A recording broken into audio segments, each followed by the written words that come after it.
Also this week, China eased some of its strict COVID-19 related restrictions, the shift in hopes of minimizing the impacts on the economy. But at the same time, Xi Jinping is still vowing to stick with the policy. Here's more. China on Friday eased some of its harsh COVID rules.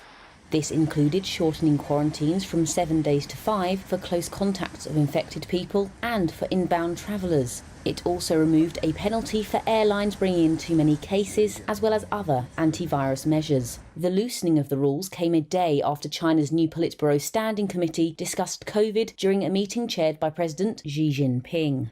Infections numbers have hit their highest since this year's Shanghai lockdown, with Guangzhou currently the epicentre. Despite this, the committee stressed the need to minimise the impact of containing outbreaks on the country's economy. The move has cheered the markets, with Shanghai's CSI 300 jumping almost 3% and the yuan strengthening as high as 6.06 per dollar, its strongest level since September the 22nd. After this policy decision, foreign investors bought $2.1 billion worth of Chinese shares, the biggest amount in 2 months. Oil prices jumped by about 3% on Friday as China eased some of the COVID-19 curbs. Work-from-home orders are still in effect in some cities. Travel across China remains low as people look to avoid the risk of being forced to quarantine. Meanwhile, a new round of lockdowns in China's third-largest city, Guangzhou.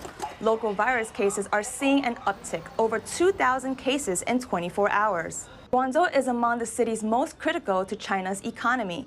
Aside from being a major manufacturing and trade hub, the city sits in one of the leading economic regions in China.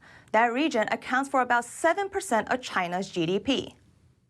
Locking down the city could prove a blow for China's already slowing economy. For now, it's under partial lockdown. About 5 million are ordered to stay home through Sunday. Only one person per household is permitted to go out for groceries, and just once a day. Public transportation has been halted and classes suspended. Flights to Beijing and other big cities also on hold.